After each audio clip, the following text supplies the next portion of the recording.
welcome everyone to the July 8th, 2025 Port Clinton City Council regular meeting at Port Clinton City Hall and Linda Hartlaub Chambers. Please stand for the Pledge of Allegiance and a moment of silent reflection for the protecting and serving our country. Pledge allegiance to the flag of the United States of America and to the republic for which it stands, one nation, under God, indivisible, with liberty and justice for all.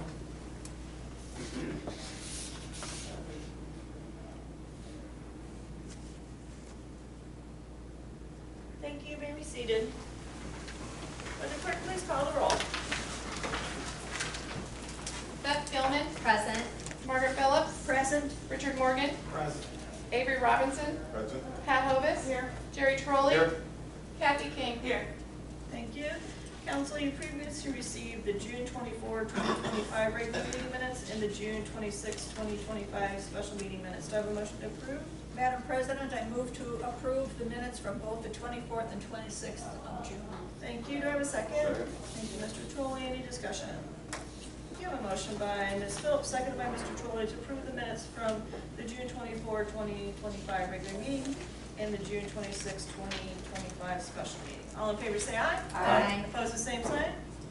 Thank you. Motion carries. The minutes are hereby adopted. Approved. The chair notes certification has been made regarding compliance with the rules and notifications of this meeting. We have no guest presentation. Public comment, First one, Kim Bender, 803 Fulton Street, Port Clinton. and you can just stand in your seat. Okay. Yes, Kim Bender.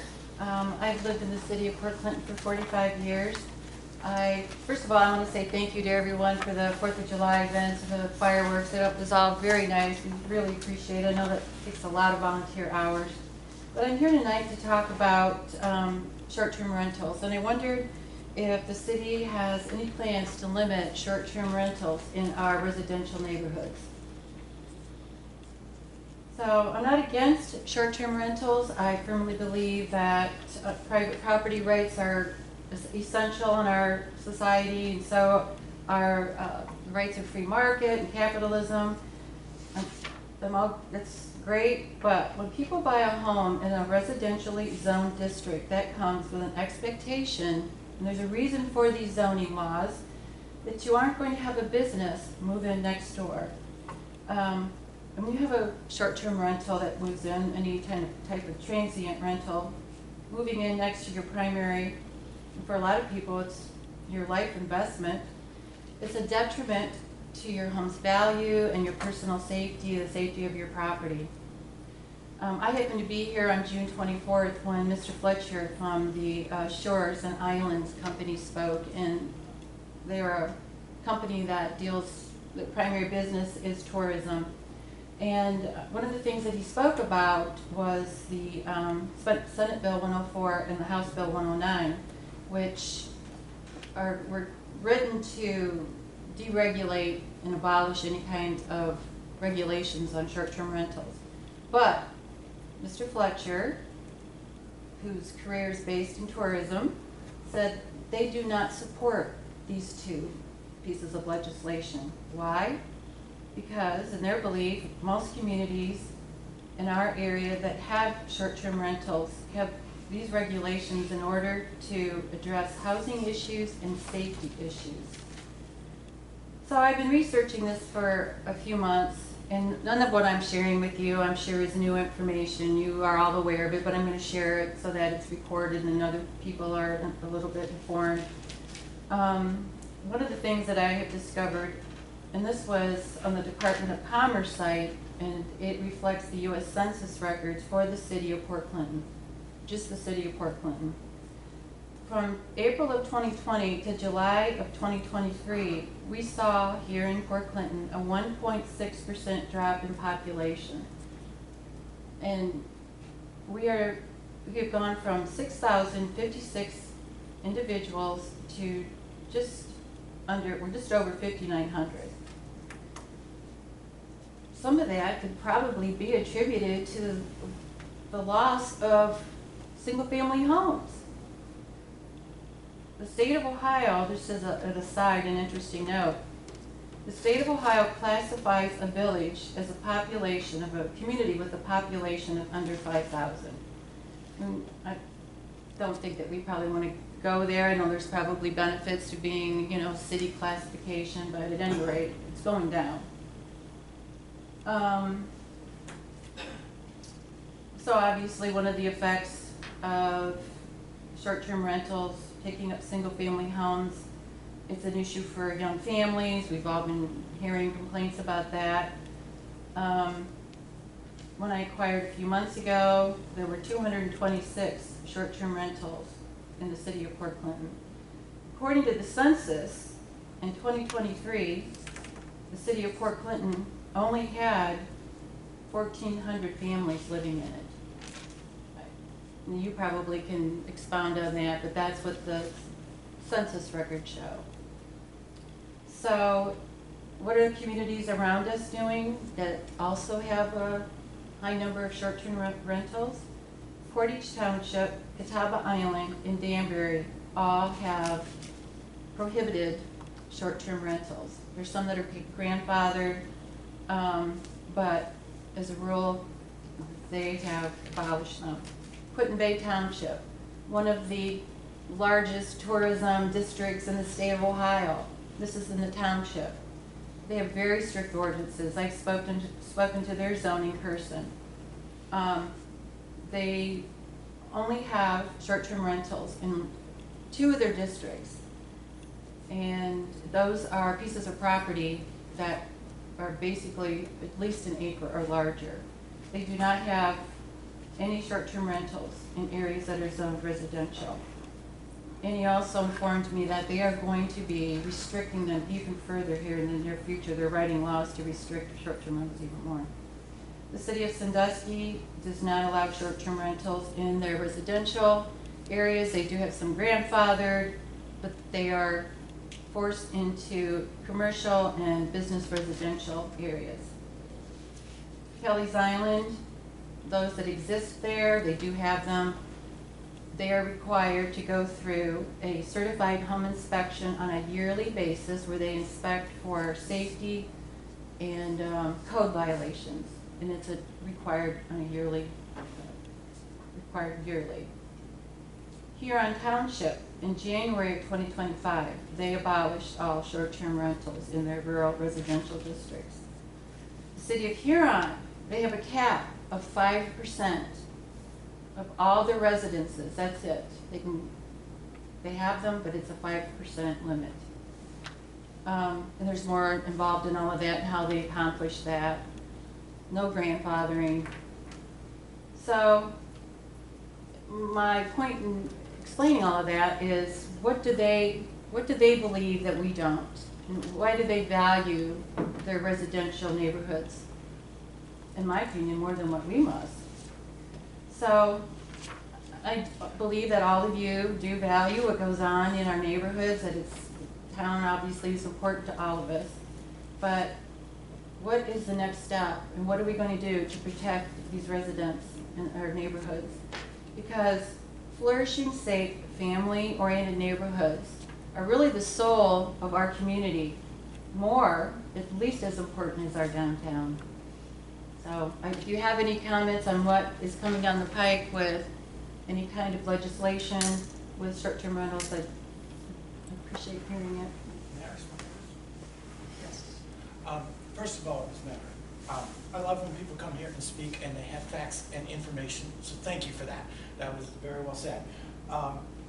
As you know, a year or so ago, we did approve some kind of, but for most people, they don't think that's enough. If you were in our place, trust me, this has been brought up, and we're aware of this issue. I don't know if there's a plan yet, but people are thinking about it. Would you, and I know I'm not going to hold you to, because you don't hold office, but would you eliminate them? Would you put a percent? Would you put a certain number? Would you, what would you think is right? I'm curious this.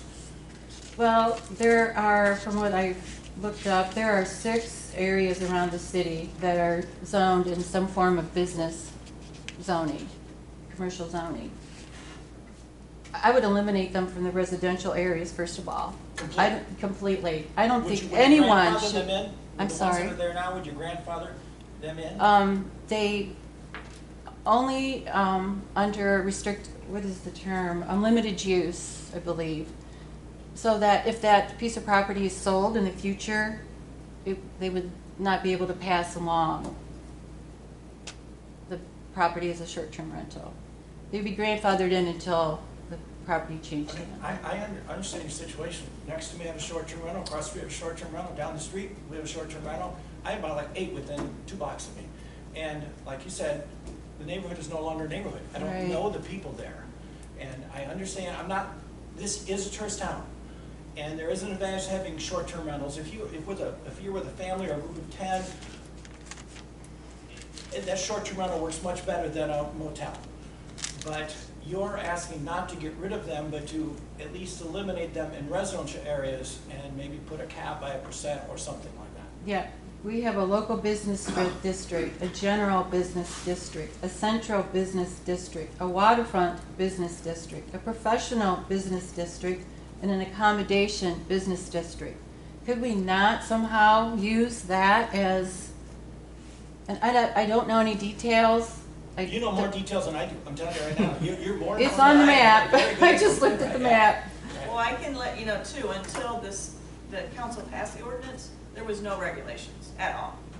Safety. Yeah, horrible. That was, That's horrible. that was one of the concerns with council and what they did. It was allowed where people couldn't even be comfortable in their homes. Yeah. You tolerated that. We understand, so that's why, the initiative was taken to do an ordinance, and I know the committee has met. Those are public hearings, you're more than welcome to come to those. I don't know that anything's scheduled, but that they have discussed it. It was discussed in length. It probably took 8 months or more to get the ordinance. I mean, it was really looked at, our law director looked at their. So what's gonna happen in the future, though? Do you have anything It planned? depends on the state legislature. If Yeah. that state legislature right- passes, there's nothing we can do. Well, Yeah, I mean, we're But- kind of that's in probably a holding unlikely. pattern for, We're at hoping this, it's unlikely. Yes, this I point, think so. that's unlikely, but so, because if it does pass, then we cannot regulate I at understand. all. So Thursday's meeting, what is going to be discussed and voted on then? That is planning commission that does not, at this point, have anything to do with council. You don't have any idea what was gonna be I- voted on, what the mayor- dwelling and The state, or the law director can explain. So with the planning commission meeting, there is one issue that deals with the short-term rentals, and it really doesn't even deal with the short-term rentals, because everybody's lumping that together in one group. We have 3 different ordinances, or 3 different sections that come into play. The first is our transient occupancy tax ordinance, which is under chapter 171. And what that ordinance states is that, so under our ordinances, it states that there's a levied excise tax of 3% on all rents received by transient accommodation, for lodging furnished to transient guests in the city. So that was put into place in this board in chapter 171, and that was put into place before the amendment that was put into zoning, which states that you cannot have overnight accommodations. In zoning, there is one sentence in the definition section, and that's what it states: you cannot have overnight rentals. But that contradicts the transient occupancy tax ordinance, which we've had since the early 80s. So since the early 80s, there have been short-term rentals in the city, and the only control that the city was able to use was that they needed to pay 3% of the bed tax for every night they rented. The reason why this is going in front of planning is because planning commission dictates what's in the zoning laws. The transient occupancy tax section is not under zoning, and neither is the new short-term rental ordinance that is also not under zoning. There are other cities that you've referenced which it is under zoning. Ours is not. So you have 2 completely separate issues with regards to zoning, and then the 2 ordinances, which is the transient occupancy tax ordinance and the short-term rental ordinance. And in zoning, that amendment took place after the transient occupancy tax came in. So we have a section in our codified ordinances which talks about conflicting provisions. And what that basically states that if there are amendments that are substantive, oh my gosh. Substantially? Well, I hear it substantively. Oh. Irreconcilable, the latest in date of enactment prevails, but that's for amendments, so we don't have the actual the transient occupancy wasn't amended, so we can't look at that, but if there's ordinances that are enacted in different meetings of council, one without reference to other, the amendments are to be harmonized if possible, so that effect could be given to them, but if not, then you go with the earlier one. So we have we have zoning, and then we have these ordinances, and the transient occupancy tax ordinance was first in place.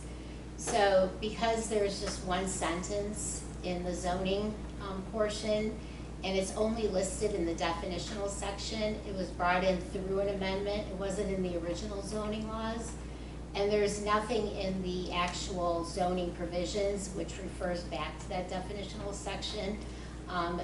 It really doesn't need to be there. It has absolutely no effect whatsoever. And I don't know who put it in or why they put it in or what they wanted to have happen put in, but it's never been enforced. It's never even been acknowledged. That's the only reason that zoning is or the city is proposing to the planning commission to remove that sentence. Dina, I have a question for clarification. So in the zoning, we define a condo, which does allow non-owner occupancy. So in my mind, the transient occupancy would apply to a condo because it allows non-owner occupancy. The definition they want to change specifically is dwelling, which would be like your residential dwelling, and taking out that overnight from dwelling. So while transient occupancy may not align so perfectly with our zoning, the zoning sets up condos, bed and breakfast, hotels, funeral homes, doctor offices. Like I would think the transient occupancy tax applies to the section of the code where they're allowed. Like you can rent out a condo. I mean, it says condos allowed non-owner occupancy. I mean, you could rent a condo all day according to our zoning. Is that not correct? No, because as I stated, zoning does not control the transient occupancy tax. Zoning does not control the short-term rental ordinance. They are but they're outside of, if you have let's say you have two parallel roads, you're going down two parallel roads. One does not control the other. So then what's the purpose of changing it? We're not changing it, we're removing a sentence. I know, but why even bother to remove it if it doesn't matter if they're two parallel roads? Why change? Because people keep bringing it up. Okay. And thinking that it matters when it doesn't, and that's what I'm trying to But then explain. that would say like the definition of a hotel doesn't matter, or condo doesn't No. matter, or anything doesn't matter. In my mind, and maybe I'm wrong, maybe I'm completely wrong, we've been down this road. Well, I mean, I guess my answer to that, and it's always been the same answer, is that they're two different sections. So does the zoning understand. section define condo specifically? Yeah, condo is in zoning, I can't remember the number, like, I used to have it memorized, I don't know. But yeah, it says condo, and a condo is, and it goes on to further say, allows non-owner occupancy. And it does define hotel, bed and breakfast. It does define specific types of dwellings, and that's where the definition is. In Catawba, how they restrict their zoning is actually in that definition. 30 days or less is in that definition. Well, 30 days or less is under the transient. Short-term rentals. No, I'm talking about occupancy Catawba, tax. like how some of these areas restricted is through there, but that's a discussion for planning commission, Right. that's not council, I just was a little bit confused. Can that be I'm still changed confused as on far as short-term rentals being under the zoning laws? We will not change that. We have a part-time zoning inspector who does not, he's only here 2 days a week. So and it's a matter of it's not, there's He would have to- no manpower to yes, enforce he would have to it? control it. He would have to enforce it. And that's the reason why we don't have regulation over the short-term rentals? We do have regulations in the short-term rental ordinance. Well, I'm talking about eliminating them. So What is- putting, So- eliminating them from residential areas, you're saying is not possible because you don't have the man hours Well, to approve it? I guess or my answer to monitor your it? question is, when Mr. Morgan asked you what would you do, and you said you'd grandfather the 226 short-term rentals in, those are in residential areas. So you'd Right. be grandfathering everything we have today in. I mean, can we prohibit them in the future completely? Yes. Well, you could say that you are on a limited use basis, and as the That building could- is sold or the permit's not renewed, then it's, No. That is a possibility. We're still waiting on the state legislature. There are people in the state legislature that are gunning for these short-term rentals. I've read these bills. Very strongly. Yeah. And I'll be honest with you, one of them has a short-term rental in this That's city. what I've heard. So, We sold it. no, he didn't. It's on Walnut. No, it's not. He's different. So anyway, he's a very hard, proponent of eliminating regulations completely. And the city, under its home rule authority, which, this applies to municipalities, not townships, not villages, this is under the municipalities. Municipalities have home rule power, which they can control certain things. One of the things that municipalities are controlling under their home rule authority is the short-term rentals. If it is completely eliminated, we would not have any control whatsoever under any laws. So we would have to take our short-term rental ordinance and remove it completely.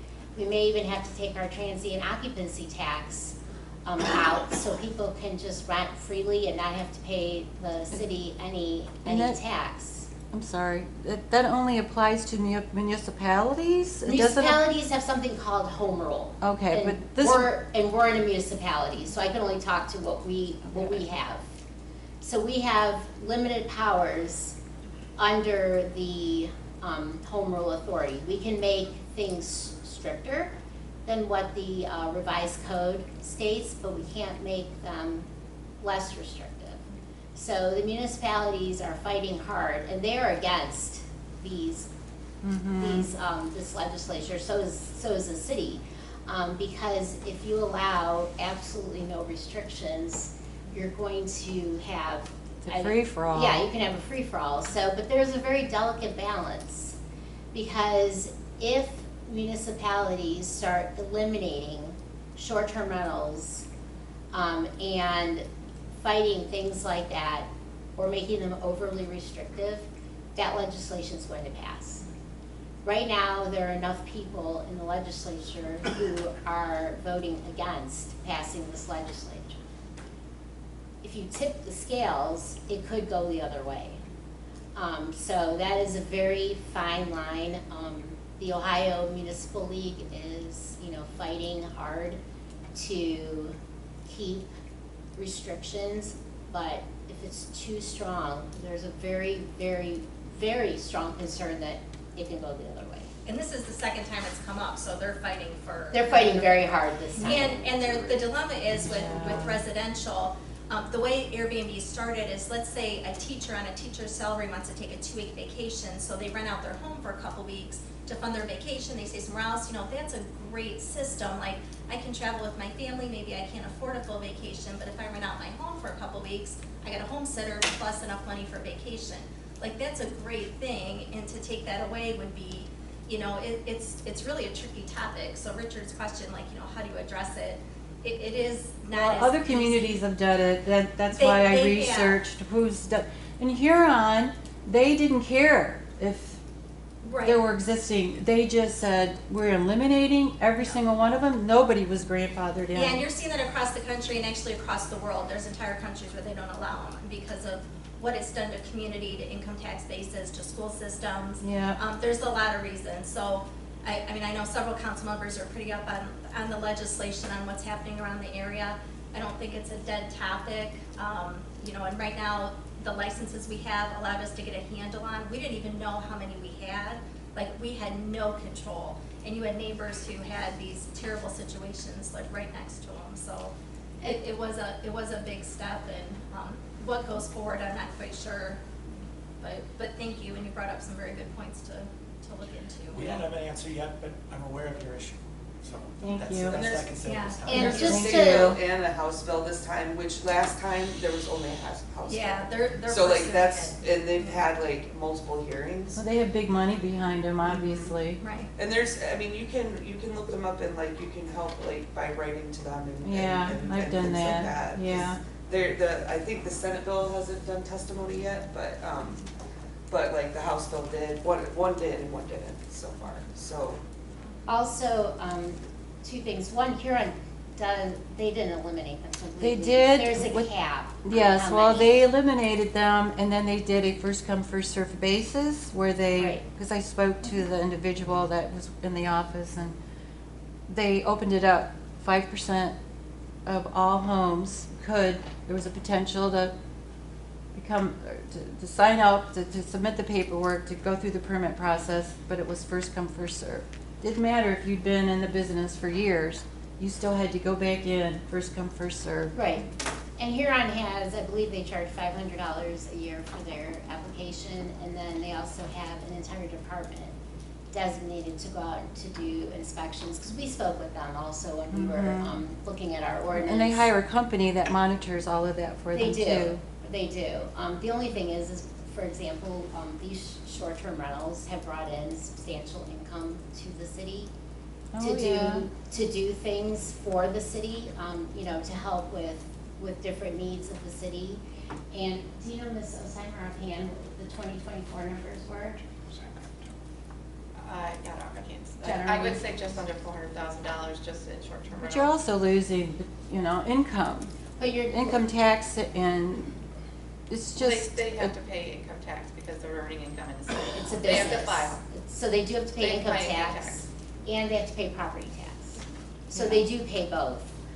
But that's $400,000 that we just recently gained by putting the short-term rental ordinance into place. Prior to that, we just had the bed tax. So right now, we have zero limits. I mean, there's a potential that, it may sound ridiculous, but 90% of all residences in the city could become short-term rentals. Is that what we want? Well, I don't think council or the city administrators can dictate who purchases houses where. I mean, Well, we- so we there is a really potential can't. that could happen. But other cities, as she says, other cities have done exactly that.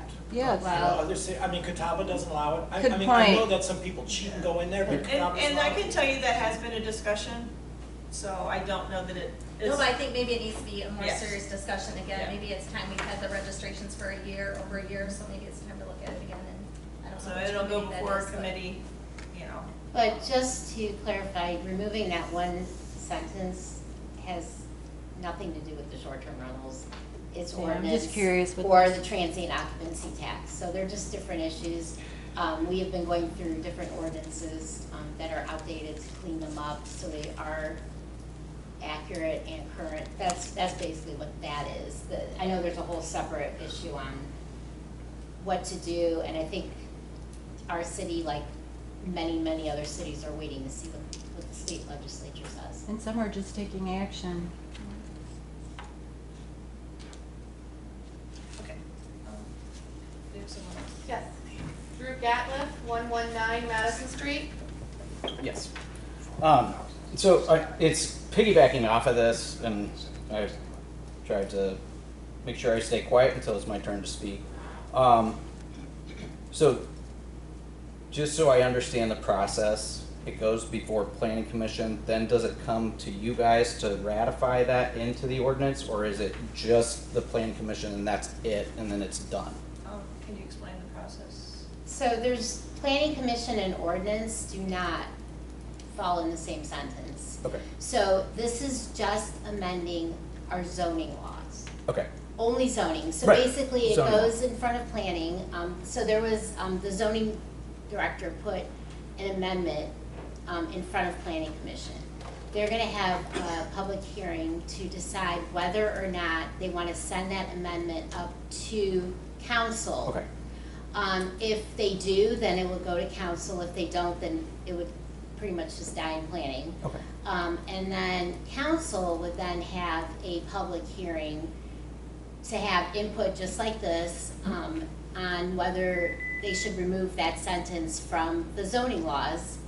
And if that so happens, then there will be an ordinance simply removing that sentence from the zoning laws, which would be amending the zoning laws. Okay.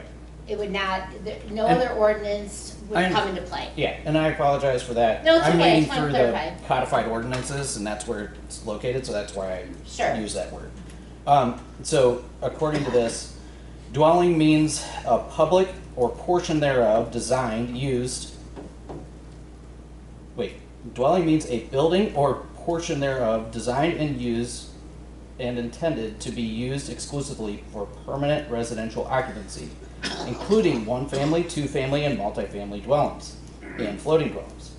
A dwelling does not include hotels, motels, boarding and rooming houses, tents, tent trailers, trailer coaches, automobile trailers, recreational vehicles, and other similar structures designed and constructed with wheels. Overnight rental and occupancy of a dwelling shall be prohibited. So the transient, like the transient occupancy ordinance, was likely put in place not for Airbnbs because Airbnbs didn't exist then. It likely had to do with hotels, motels, bed and breakfasts, or anything else that's transient in nature. It did not say we want our residential district or districts to be completely filled with these. I understand that there is a significant amount of income. I'm not against these 100%. I would benefit greatly, given what property we own, if we could do an Airbnb or short-term rental. So I don't want to eliminate them altogether. I'm also not saying that if they were eliminated altogether that I'm up in arms about it. I'm saying that there should be regulations, and I understand that the House bill and the Senate bill, there's above what we're able to do. That's 100% understood. But in the case that that doesn't go through, we're saying we're only going to wait until all of this, but no other city has waited until this, and this is multiple times it's gone through. So why didn't they all sit on their hands and wait? Because they wanted to put something in place if it didn't pass. And so if it doesn't pass, or if it does pass, then whatever we're talking about is moot. And so it doesn't matter if we put those in or don't put those in. If they pass it, I agree with that. But we shouldn't sit here and use that as an excuse not to put something in place for what we want. I know that it's fairly new.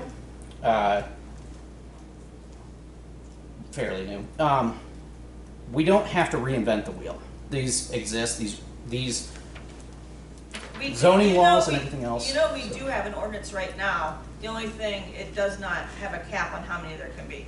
Okay, So there are all regulations. But that's only that- through an ordinance, right? Not through zoning? What is the, do you have the? Chapter 735. Chapter 735. Thank you. So that was what I was discussing earlier, that council, it was like an 8-month process to get that ordinance together, several committees and everything else. Okay. So And there so it are all- it there does are exist. regulations right Perfect. now. Because as I said, you know, if you're in a hotel, there has to be fire extinguishers, you have to know how to get out. There was no regulations before that ordinance passed. So council, Okay. council did pass that, there just is not a cap of how many can be in Portland, the city of Port Clinton. Can I Yes. I'm sorry, so your initial reading of transient occupancy tax is incorrect. I do want to let you know that hotels and motels have never been operated by the city of Port Clinton, or any city. They are operated by the state. So they go through a completely separate inspection process, and they go through just a complete separate, distinct process that transient occupancy tax, like you know, homes or condos or whatever go through. So when this was put into place, it states that section 171.02. Now 171, chapter 171 is transient occupancy tax ordinance, and then chapter 735 is the short-term rental ordinance, which puts the restrictions on the short-term rentals. And transient occupancy tax It's basically the old-fashioned name for Airbnb. Airbnb is just a catchy name that came on, but these transient occupancy tax homes, bed and breakfast, things like that have been in the city of Port Clinton since the 1980s. Most of the Because that's- time, I'm sorry? people were renting out a room in their home. That's how those things started, you know? Well, they were renting out their home completely as well. I mean, it just depended on what they chose to do. There just weren't regulations in the 1980s on what you can do with those, and the only regulation is they needed to pay the 3% bed tax to the city. And what it states in the, in chapter 171 is that a transient accommodation, if you look in the section, dwelling is listed under a transient accommodation. So you have, it's one of the things listed, so you have dwelling listed in two different places. Under the transient occupancy tax, it's listed for, basically what it says is that there's levied excise tax of 3% on all rents received by a transient accommodation for lodging furnished to transient guests in the city. And that's been around, and the dwelling does fall underneath that section. It also was put into that one sentence under the zoning laws that was an amendment to the original zoning laws. Okay.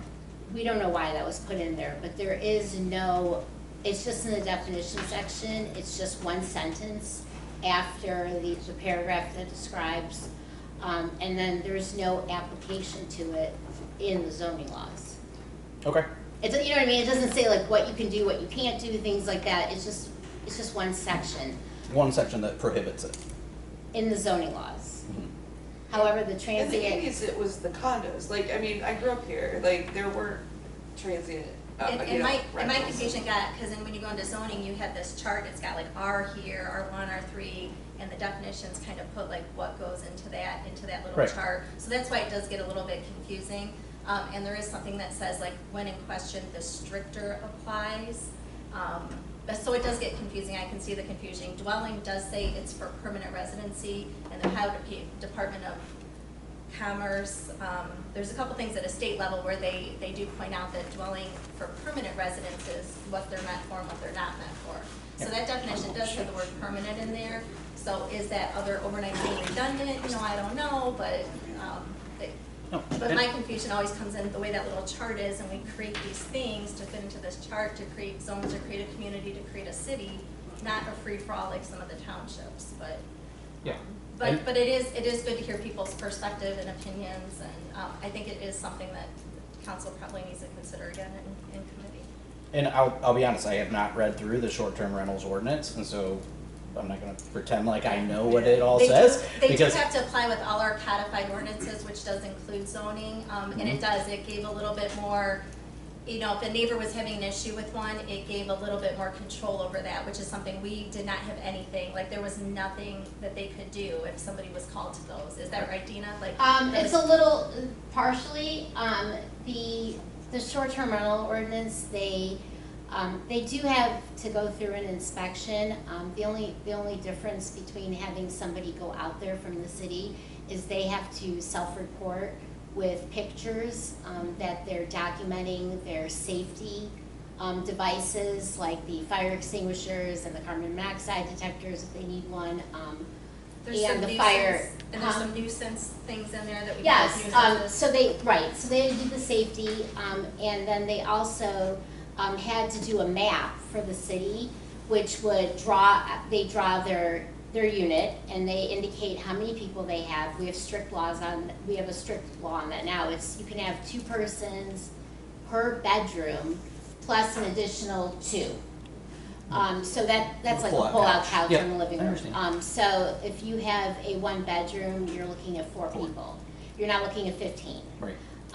And unfortunately, before, there were people who abused that policy, and so that has been strict because they need to take pictures and they need to show exactly how many beds and the bedroom, make sure it's a real bedroom, not just, like a big closet you made into a bedroom, but it Right. needs to have like a window and things like that.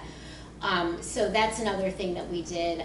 Also with regards to nuisances, with regards to noise, parking, we included a rule list basically, which says, basically welcome to our home, here's the rules.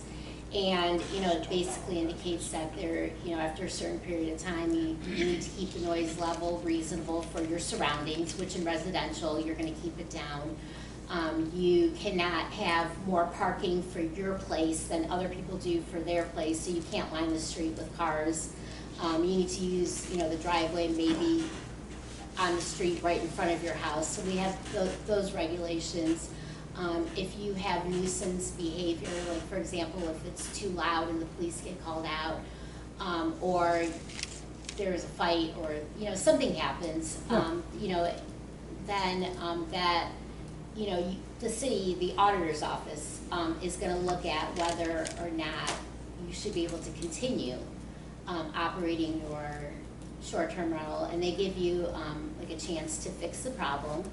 And if you don't fix the problem, then Mr. Belo and Mr. Colston, the safety service director, they look at all the information, they meet, talk with the short-term rental owner, and if they don't want to compromise and follow the rules of the city, then they can revoke their permits.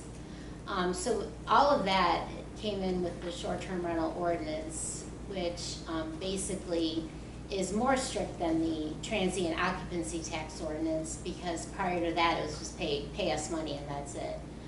So we do have a lot of the restrictions that other cities have. We just have it through a different department. Okay. And I heard it was said that there's not enough money to hire somebody who could actually monitor this, so we're asking for self-reporting. That's not what was said. We have a zoning department, and there's one individual who works part-time. Who is right, Who's and so zoning. he would be the person who would have to do it, right? If we put it under zoning, there is no law, there is no state law which indicates that you have to put your short-term rentals under zoning. Oh, yeah, I understand. You know what I mean? Yeah. So we chose to have it staffed through a different department. Okay. And there would really be no advantage or disadvantage to put it under zoning, because the short-term rental ordinance, you could put anything you want in that ordinance. So we don't, as a city, we don't have somebody who does the inspections to make sure that they're actually providing what they're providing, correct? We do not. However, it would not be through zoning. No, and I'm not And saying it's right. through zoning. I'm saying through the. We do not have, and I don't know if Administration. we do not have the money, but that position was never per se discussed, that, Yeah. You would have somebody do that, because the self-reporting has worked very well.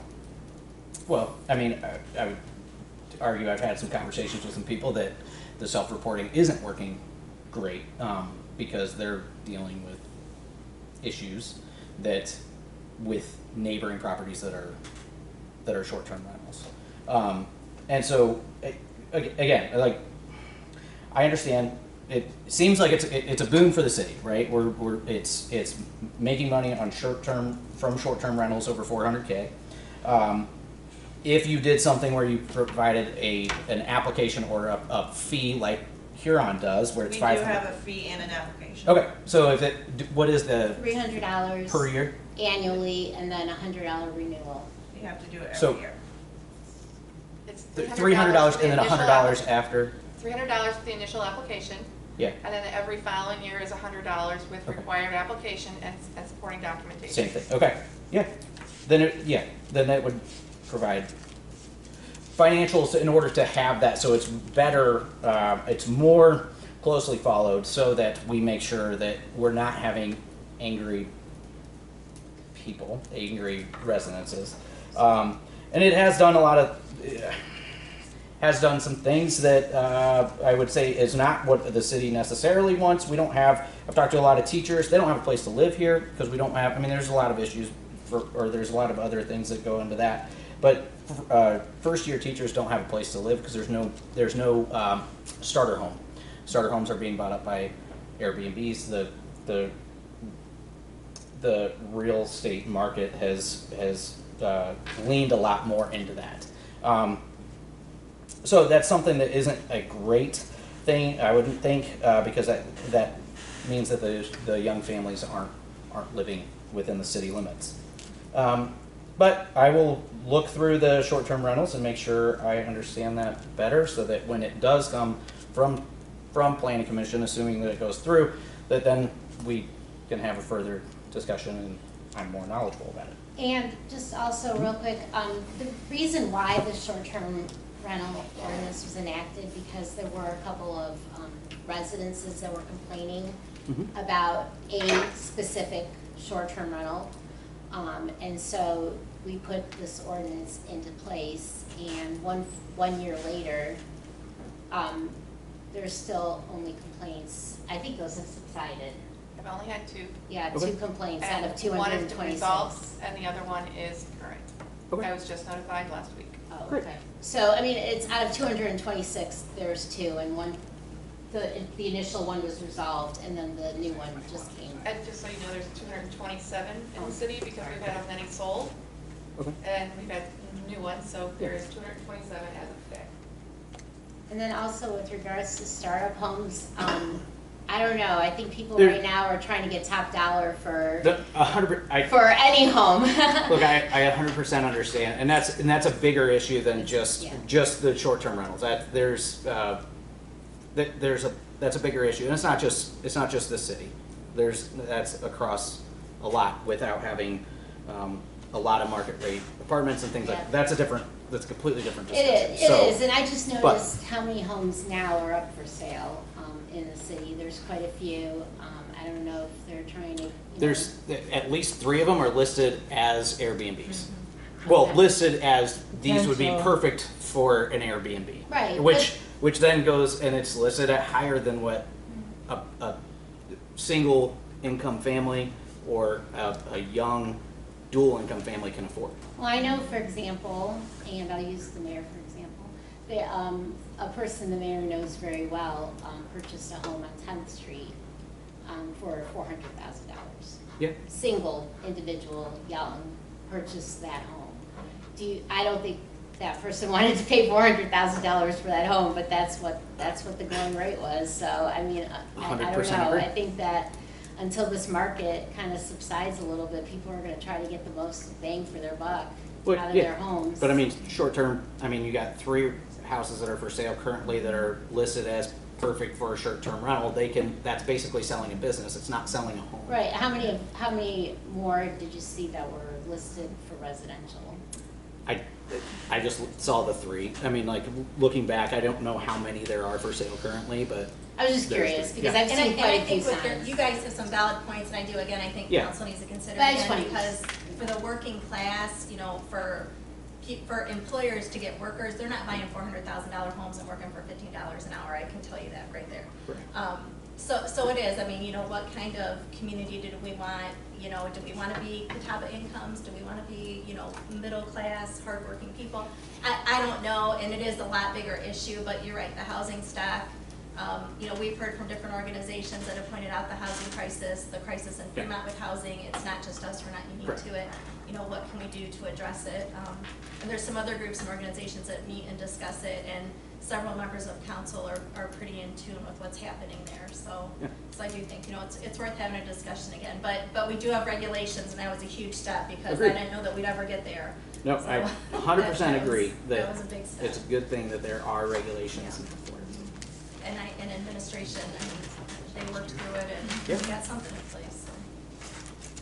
Okay, thank you. Do you have any other public comment? No. Nope. Okay. On to executive officers reports, council, there's a new ordinance this evening, it's number 20-25, it is time sensitive. Administration has asked to be passed on its first reading, Mr. Schenker, Mr. Colston will explain, and you can either ask questions at that time or questions when we get to the readings. Everything everyone had a good time for 4th of July, the fireworks were nice, we had a lot of people turn out for our race. Oh, excuse me, our camera's right there. Your head is in our camera. Sorry. Watch replay. You will be on YouTube tomorrow.